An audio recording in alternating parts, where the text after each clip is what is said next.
నీటిపై విద్యార్థులు వారి తల్లిదండ్రులు ఆందోళన చెందుతున్నారు. ఏ రాష్ట్రానికి ఆ రాష్ట్రం పరీక్ష పెట్టుకునేలా చేయాలని విద్యార్థి సంఘాలు డిమాండ్ చేస్తున్నాయి. ఇదే అంశానికి సంబంధించి ఫుల్ డీటెయిల్స్ మా ప్రతినిధి స్వామి అందిస్తారు.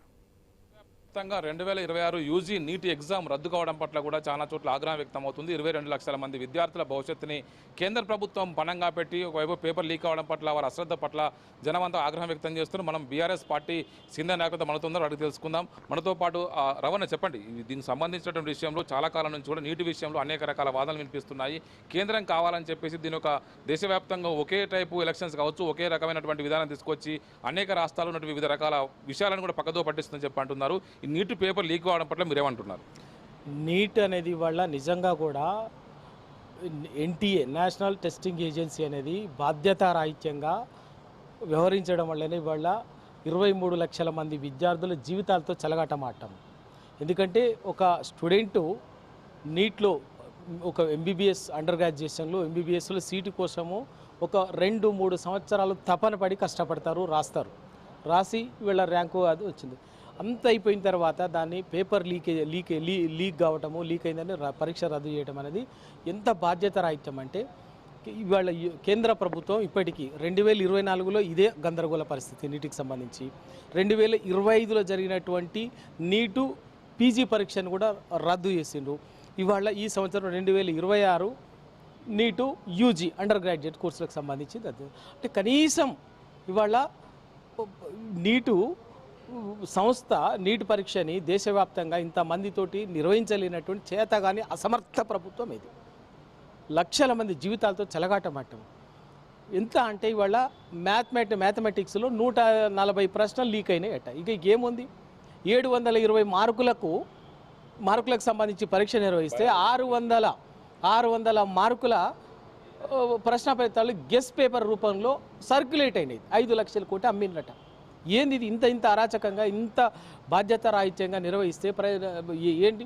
ఈ అసలు నిజంగా కూడా మాట్లాడితే వాళ్ళ దక్షిణాది రాష్ట్రాల మీద ఈ నీటిని రుద్ది ఒక జాతీయ వ్యాప్తంగా ఒకే పరీక్ష విధానం అనే పేరు మీద జాతీయ వ్యాప్తంగా నీటిని రుద్ది దక్షిణాది రాష్ట్రాల్లో ఉన్నటువంటి ఒక క్వాలిటీ ఎడ్యుకేషన్ కానీ మెడికల్ ఎడ్యుకేషన్ని ఇవాళ భ్రష్టు పట్టిస్తున్నారు ఇవాళ యూపీఏ ప్రభుత్వం. ఒకవైపు దక్షిణాదిలో ఒకవైపు గతంలో తమిళనాడు మాజీ ముఖ్యమంత్రి స్టాలిన్ దీన్ని రద్దు చేయాలి, ఏ స్టేట్కు ఆ స్టేట్కి ఎగ్జామ్ పెట్టుకునే విధంగా వెసులుబాటు కల్పించాలని చెప్పి డిమాండ్ చేశారు.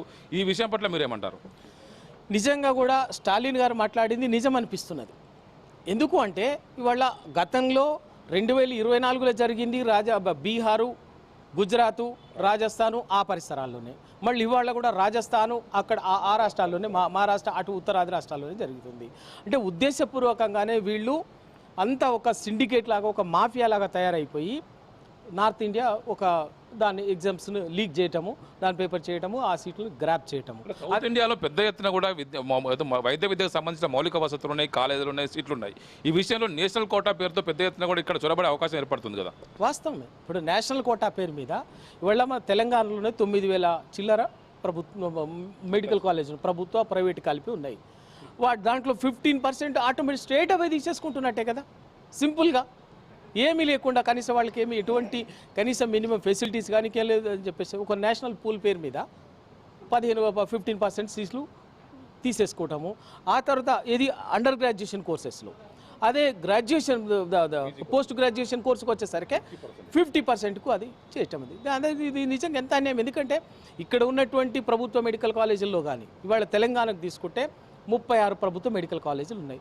ఇన్ఫ్రాస్ట్రక్చర్ కానీ ఫెసిలిటీస్ కానీ మిగతాయి కానీ ప్రైవేట్లో కూడా సేమ్ అదే విధంగా మెడికల్ కాలేజెస్లో ఇన్ఫ్రాస్ట్రక్చర్ విధంగా కూడా ఇక్కడ తెలంగాణ ప్రభుత్వం కేసీఆర్ గారు 9.5 ఒక పగడ్బందీగా వాటిని మానిటర్ చేసి ఒక క్వాలిటీ మెడికల్ ఎడ్యుకేషన్ ఉండాలి. దేశంలోనే తెలంగాణ అనేది ఒక మెడికల్ ఎడ్యుకేషన్లో, ఒక డాక్టర్స్లో ఒక ఇంటర్నేషనల్ వరల్డ్ హెల్త్ ఆర్గనైజేషన్ నామ్స్కు తగ్గట్టుగా ఉండాలన్నటువంటి ఉద్దేశంతో చాలా క్లోజ్గా మానిటర్ చేసి జిల్లాకు ఒక మెడికల్ కాలేజీని, ప్రభుత్వ మెడికల్ కాలేజీని ఏర్పాటు చేసి దానికి కావాల్సినటువంటి అట్లాగా ఇన్ఫ్రాస్ట్రక్చర్ని దాంట్లో కూడా ఒక డెంటల్ కాలేజీని అట్లాగే నర్సింగ్ కాలేజీని పెట్టి ఒక అద్భుతంగా తీర్చిదిద్దింది. ఏమీ లేదు. నార్త్కి వచ్చేసరికి అక్కడ ఏం ఫెసిలిటీస్ ఉంటాయో, ఎటువంటి సౌకర్యాలు ఉంటాయో ఏం తెలియదు. కానీ హ్యాపీగా 15% పేరు మీద సౌత్కి వచ్చేసి అన్ని రాష్ట్రాల్లో, తమిళనాడులో, తెలంగాణలో, కర్ణాటకలో, కేరళలో, పాండిచ్చేరి, గోవాలో కూడా ఇక్కడ మెడికల్ ఎడ్యుకేషన్ అనేది చాలా ప్రొఫెషనల్ ఎడ్యుకేషనే. Not only medical education, professional ఒక చాలా పకడ్బందీగా డెవలప్ చేసుకున్నాం. వాటిని వీళ్ళు గుంజేసుకున్నాం నీట్ పేరు మీద. ఇది వాస్తవంగా స్టాలిన్ గారు చెప్పినట్టుగా తప్పనిసరిగా ఆయా రాష్ట్రాలు వీటిని స్వయంగా నిర్వహించుకునేటువంటి అవకాశం ఉన్నట్లయితే వాళ్ళ స్థానిక పరిస్థితులకు తగ్గట్టుగా పగడ్బందీగా నిర్వహించుకునేటువంటి అవకాశం ఉంది. ఇప్పుడు ఏం జరుగుతున్నది, నేషనల్ పూల్ పేరు మీద ఎక్కడో ఒక రాష్ట్రంలో వీళ్ళు ఈ సిండికేటు, ఈ మాఫియా కుట్ర చేసినా మొత్తం దేశం మొత్తం మీద విద్యార్థులు ఎఫెక్ట్ కావటము, నిరాశపడటము, పిల్లలు చాలా మంది ఇబ్బంది పడేటటువంటి పరిస్థితి. దేశం అంతా ఒక ఎలక్షన్ పెట్టలేని పరిస్థితిలో ఉన్నటువంటి ప్రభుత్వం ఒక ఎగ్జామ్ దేశం అంతా పెట్టి ఏ విధంగా సక్సెస్ కాగలదు అనుకుంటున్నారు? వాస్తవమే కదండి, ఇవాళ కళ్ళ ముందు తెలుస్తుంది. ఎందుకంటే వరుసగా 3 సంవత్సరాలు 2024 అకాడమిక్ ఇయర్లో 2024 ఎన్టీఏ నీటుకు ఇచ్చినటువంటిది గందరగోళం 6 నెలలు పిల్లల భవిష్యత్తు చెలగాటమాడిరు. అయినా కూడా సుప్రీంకోర్టు క్లియరెన్స్ ఇవ్వడంతో అప్పటికి కూడా రద్దు కాకుండా ఏదో అప్పటికి అయిందిపించింది. 2025లో నీటు పోస్ట్ గ్రాడ్యుయేషన్కి సంబంధించిన అడ్మిషన్లకు సంబంధించిన నీటు రద్దు అయ్యింది. ఇవాళ 2026వ సంవత్సరంలోకి వచ్చేసరికి ఇది రద్దు అయిపోయింది. అంటే నీకు కనీసము ఒక మెడికల్ అడ్మిషన్లకు సంబంధించినటువంటి ఎంబీబీఎస్ కానీ పోస్ట్ ఎండి ఎంఎస్ వాటికి సంబంధించినటువంటి వాటిని కూడా మీరు సమర్థవంతంగా ఎటువంటి ఇబ్బంది లేకుండా అవాంతరాలు లేకుండా మంచిగా నిర్వహించే పరిస్థితి లేదు. ఇది అట్టర్లీ గవర్నమెంట్ కేంద్ర ప్రభుత్వం అనేది ఫెయిల్యూరు. దీన్ని ఖచ్చితంగా కేంద్ర ప్రభుత్వం బాధ్యత వహించి దీని పూర్తి స్థాయిలో విచారణ జరగాలి. నిజంగా కేంద్ర వైద్య ఆరోగ్య శాఖ మంత్రి తక్షణమే దీని మీద బాధ్యత వహించి రాజీనామా చేయాలి. మీరు చెప్పండి బాలు, మీరు ఒకవైపు విద్యార్థి సంఘ నాయకుడిగా గత కొద్ది కాలంగా ఇలాంటి వాటి మీద పోరాటం చేస్తారు. మీరు ఈరోజు నిన్నటి నుంచి కూడా జరుగుతున్నటువంటి స్పెక్యులేషన్స్ పైన మీరు ముందుగానే పసిగట్టి మాట్లాడడం జరిగింది. ఈ వైపు ఎన్టీఏ స్పందించి ఎగ్జామ్ రద్దు చేసింది. ఈ మొత్తం పరిణామాలను విధంగా చూస్తారు. విద్యార్థి సంఘ నాయకుడిగా మీరు ఏం చెప్తారు?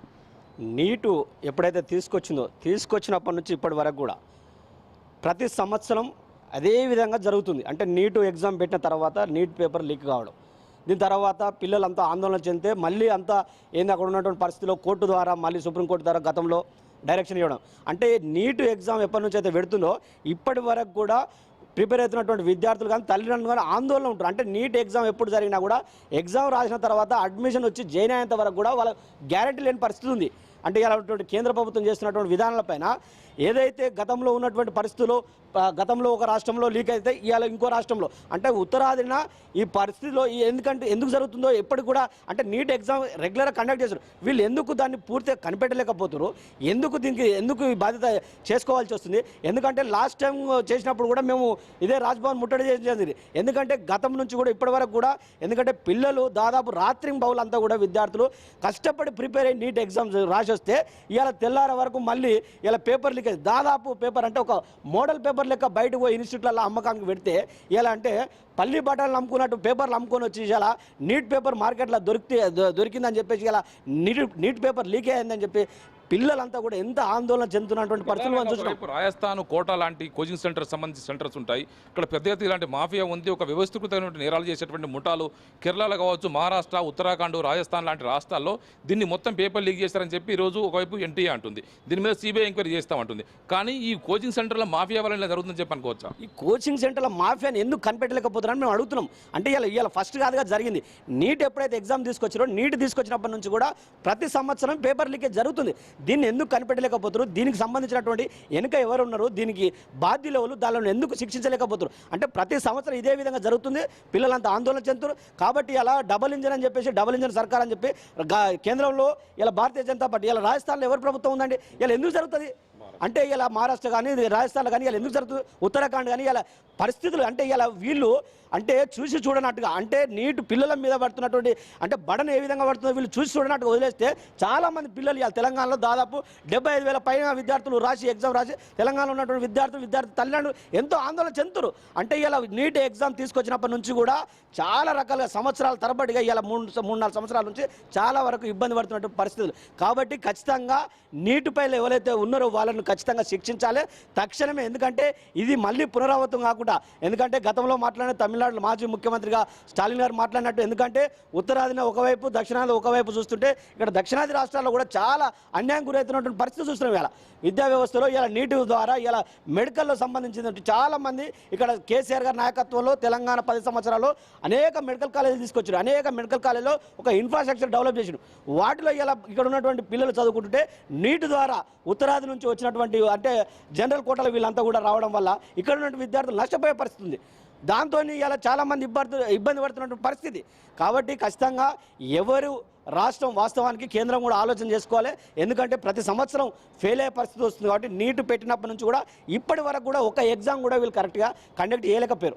పూర్తిగా నేషనల్ టెస్టింగ్ ఏజెన్సీ ఒకవైపు అనేక రకాల ఎగ్జామ్ నిర్వహిస్తున్నామని చెప్పి పకడ్బందీ చేస్తున్నామని చెప్తూనే ఇలాంటి లీకులు పసిగట్టకపోవడానికి కూడా కారణం ఏందనుకుంటారు? ఇలా వీళ్ళు ఏదైతే ఏజెన్సీ వీళ్ళు కండక్ట్ చేస్తున్నారని చెప్పుకుంటారు. కాబట్టి ఈ ఏజెన్సీ వాళ్ళని మేము అడుగుతున్నాం. ఎందుకంటే అనేక ఎగ్జామ్స్లు కూడా లీక్ అయితేనే ఉన్నాయి. వీళ్ళు ఏ ఎగ్జామ్ కండక్ట్ చేసినా చాలా ఎగ్జామ్స్ లీకేజ్ అవుతుంది.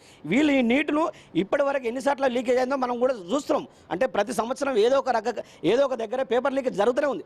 కాబట్టి వీళ్ళు అరికట్టలేకపోతారు. కాబట్టి ఇవాళ మిగతా రాష్ట్రాలకు చాలా ఇబ్బంది జరిగే పరిస్థితి ఉంది. కాబట్టి ఖచ్చితంగా నీటు ద్వారా ఎవరైతే ఇప్పుడు పేపర్ లీకేజ్ ఎక్కడైతే జరిగిందో రాజస్థాన్లో వాళ్ళని పూర్తిగా శిక్షించాలి. ఖచ్చితంగా పిల్లలకు ఏ విధంగా న్యాయం జరిగే విధంగా కేంద్ర ప్రభుత్వం ఆలోచించాలి. దానికి బాధ్యత వహించి కేంద్ర వైద్య ఆరోగ్య శాఖ మంత్రి కూడా తక్షణమే రాజీనామా చేయాలని కూడా మేము విద్యార్థి నాయకులుగా డిమాండ్ చేస్తున్నాం. ఎవరు కూడా పిల్లలు ఇక్కడ ఉన్నటువంటి తెలంగాణ రాసినటువంటి పిల్లలు కానీ పిల్లల తల్లిదండ్రులు కూడా ఎవరు కూడా ఆందోళన చెందాల్సింది కూడా మీ పట్ల విద్యార్థి సంఘం కొట్లాడుతుంది. ఎవరు కూడా ఆందోళన చెందాల్సిన పరిస్థితి లేదు. ఎందుకంటే ఖచ్చితంగా బీఆర్ఎస్ పార్టీ మీకు ఖచ్చితంగా అండగా ఉంటుంది. ఖచ్చితంగా రానున్న రోజుల్లో మీకు ఎవరు కూడా నష్టం జరగకుండా చూస్తుందని చెప్పి సందర్భంగా తెలియజేస్తున్నాం. వైపు విద్యార్థులు పెద్ద ఎత్తున కూడా ఆందోళన చెందుతున్నారు. తల్లిదండ్రులు కంటే కూడా ఒక నీట్ అంటేనే ఒక తపస్సులాగా విద్యార్థులంతా కూడా సంవత్సరాల తరబడి ప్రిపేర్ అవుతుంటారు. అలాంటి వారికి పూర్తి స్థాయిగా ర్యాంక్స్ ప్రకటించబోయే ముందు ఇలా పేపర్ లీకేజ్ సరికాదు. ఖచ్చితంగా కేంద్ర ప్రభుత్వం దీని మీద చర్యలు తీసుకోవాలి. ఒకవైపు ఏ స్టేట్కు ఆ స్టేట్కి ఎగ్జామ్ పెట్టుకునే విధంగా వెసులుబాటు కల్పించాలి. గతంలో స్టాలిన్ చేసిన డిమాండ్ న్యాయమైనదని చెప్పేసి కూడా ఇప్పుడు చాలామంది మాట్లాడుతూ ఉన్నారు. ఒకవైపు కెమెరామెన్ వెంకటేష్తో A Y Swamy, I News, Hyderabad.